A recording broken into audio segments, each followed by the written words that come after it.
Hey everybody, it's Leroy from Leroy Gaming, and in today's Baldurs Gate 3 guide, we're going to be looking at the way of the Shadow Subclass for the Monk. Within this video, I'm going to cover features at level 1 of character creation, including ability recommendations. We're going to give you a full level 2 to 12 breakdown, as well as general equipment recommendations, and my thoughts on multiclassing the way of the Shadow Monk. You can use timestamps below to jump to areas that most interest you. And remember to drop a like and leave a comment below with your thoughts, feedback, and questions. Now, without further ado, let's check out the way of the Shadow Monk.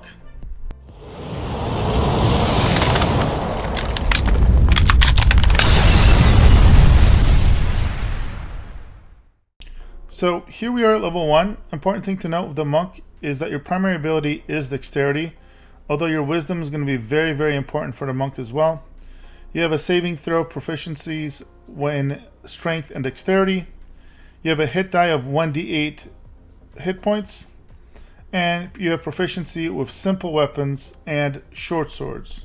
Now, baseline at level 1, you do not get to pick your subclass, but you are going to unlock the feature of Ki. Ki is an energy pool used for your abilities. You're going to get unarmed defense, which means as long as you're not wearing armor, you're going to add your Wisdom modifier to your armor class in addition to your Dexterity modifier. You also get dexterous attacks, meaning you can use Dex instead of Strength when calculating attacks.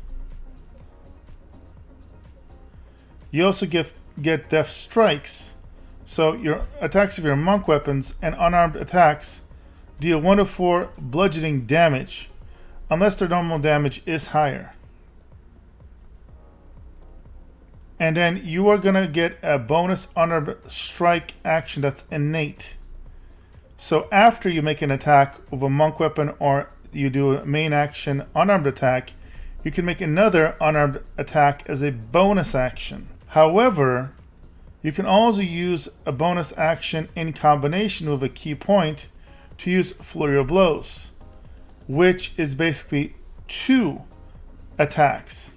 So even at level 1, you can either do 2 attacks for no key points, meaning main attack and bonus attack, or you can use a main attack followed by a Flurry of Blows for a total of 3 attacks even at level 1. Now stat-wise, I recommend Strength 8, Dexterity 17, Constitution 14, 8 Intelligence, 16 Wisdom, and 10 Charisma. I highly recommend you look up the Hag quest or dealing with the Hag, and if you choose to help her out, you can bump your Dexterity to 18. For this class, it's highly recommended. Okay, level 2, you're gonna get another key point and unarmed movement. So increase your movement speed by 3 meters as long as you're not wearing armor or using a shield. You're gonna get 3 new key actions that you can use as bonus actions.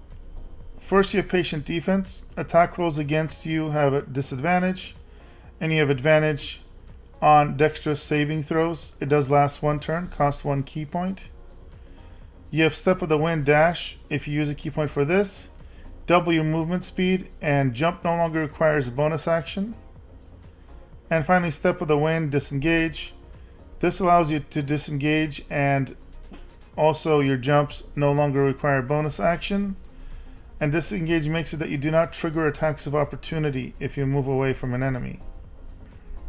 At level 3, you're going to pick Way of the Shadow as your subclass. You will receive an additional key point and Deflect Missile. The way that Deflect Missile works is if somebody shoots you with a ranged attack, as long as you can see them, you can use a reaction, and it rolls a 1d10, adds your Dexterity modifier and your monk level. The damage is reduced by that number. Now, if the damage is reduced to 0, you can choose to use a key point to deflect the missile instead. Now, you'll also get a cantrip, which is Minor Illusion. You're going to get Shadow Arts Hide, where as a bonus action, you can do a stealth check, and basically makes it so that you can avoid enemies and go basically into a kind of a stealth mode. But do not attacking or casting a spell will reveal your location. You have Shadow Arts Pass Without Trace. It is an action that costs 2 key points. We call forth a veil of shadow and silence that gives you and your nearby allies a +10 bonus to stealth checks. Do note it requires concentration like a spell, but it lasts until long rest otherwise. You also have Shadow Art's Darkness, also costs 2 key points and requires concentration. You can create a dark shroud that heavily obscures and blinds creatures within. Creatures cannot make range attacks into or out of it. This is basically like the Darkness spell. You can also use Shadow Art's Dark Vision. Grants a creature the ability to see in the dark or to up to a range of 12 meters. This is honestly not the best situation in the world because it does cost 2 key points and it does not let you look through magical darkness. And finally, you have Shadow Art Silence. So you create a soundproof sphere. It's similar to just casting silence in an area. It does last basically up to 100 turns, but in reality it's just a concentration spell that costs 2 key points and only impacts the area within its circumference. At level 4 you're going to get an additional key point and you're going to get slow fall. So when you do fall, you have the option to use your reaction to gain resistance to fall damage. You will also unlock feats here, and with the monk and the shadow monk in particular here, I highly recommend you just lean into ability improvements to get your dexterity to 20 and then either get your wisdom to 20 or wisdom to 18 and constitution to 16. They are just that heavily dependent on the stats. At level 5 you're going to get an additional key point. You're going to get an extra attack for free after making one unarmed or weapon attack in a turn. You're also going to get Stunning Strike, both melee and unarmed. And this is a basic attack, but also gives you the chance of stunning an enemy. Do note it utilizes a key point. And you also get Cloak of Shadows, where you wrap yourself in the shadow to become invisible if you are obscured. Very important in this game, obscured just means you are in any form of shadow. This could technically be in pure daylight. If an object creates a shadow and you stand in it, it will qualify. You use this as an action and lasts up to 10 turns. But do note it's going to end if you attack, cast a spell, take damage, or utilize an action. At level 6, you're going to get another key point. Improve unarmed movement. Your movement speed is increased by 4.5 meters as long as you're not wearing armor or using a shield. Key empowered strikes, very important. Your unarmed attacks are now magical for the purpose of overcoming enemies' resistance and immunities to non-magical damage. And you get Shadow Step. This is a bonus action. Does not require key. You teleport from shadow to shadow. Afterward, you have advantage on your next melee attack roll, and it does have an 18-meter range. At level 7, you're going to get an additional key point. You also get Evasion. When a spell or effect would deal half damage on a successful dexterity saving throw, instead it's going to deal no damage if you succeed, and even if you fail your saving throw, you're only going to take half. And you're going to get Stillness of Mind, so if you're charmed or frightened, you automatically cast Stillness of Mind, which basically removes the condition. So for all effects and purposes, you're immune to charmed and being frightened. Level 8, get another key point and choose another feat, probably to up your stats. At level 9, you're going to get an additional key point and you're going to get advanced unarmed movement. So difficult terrain no longer slows you down. And you can jump an additional 6 meters as long as you're not wearing armor or using a shield.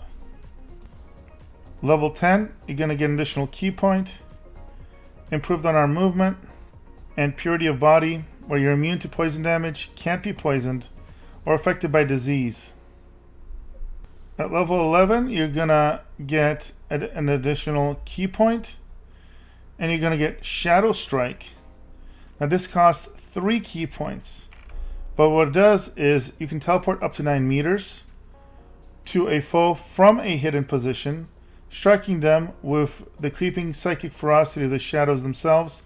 So this does your base damage plus 3d8 psychic damage. Do note you can do this with a monk weapon, basically a weapon damage roll, or instead you can do this with your unarmed attack as well. This is especially powerful because most creatures are not immune or resistant to psychic damage.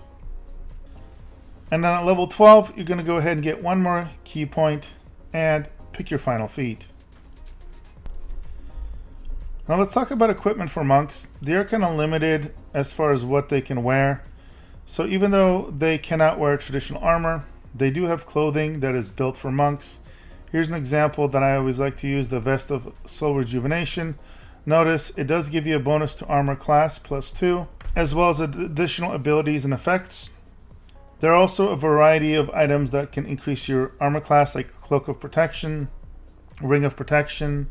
For your gloves, there's a variety of gloves that are basically going to give your unarmed attacks extra damage. Here's an example, one that does 1 to 4 force damage and has other effects, but there are lower level, more basic versions of gloves that will just give you 1 to 4 damage of different types. So you can have this very early in the game. And then Boots of Uninhibited Bushido is by far my favorite boot for the monk, as it's going to allow you to add your wisdom modifier to your unarmed strikes. If you're going to wear a bow, you can use it for stats. There are quarterstaffs that are specific for monks, if you find them, but a lot of monks will just go full unarmed and not even equip any weapons. And then when it comes to rings and amulets, look for anything that has situational bonuses to armor class, or potentially things that will give you more mobility or access to spells for free. Alright, finally talking about multiclassing, and again, the monk is pretty good for multiclassing. My favorite multiclass is with the rogue. You can definitely go with a Way of the Shadow monk and then combine it with an assassin rogue to really get a jump on enemies. You could also go with a thief rogue if you want that extra bonus action, which is very powerful, as it's going to give you more attacks as the monk. I always recommend 6 levels of monk. That is the level when your fists basically become magical, and you can always do more levels than that, so that's where your flexibility is. Minimum of 6 levels of monk, but easily 8 is a good normal one, so that you do not miss out on any ability points. So 8 levels of monk, 4 levels of another class, very, very viable. Alright guys, I hope you guys found this guide for the Way of the Shadow subclass of the monk helpful. If you did, make sure to drop a like. If you have any questions about the class, make sure to drop them in the comments. As always guys, thank you for all your support, and I'm going to see you guys in the next video.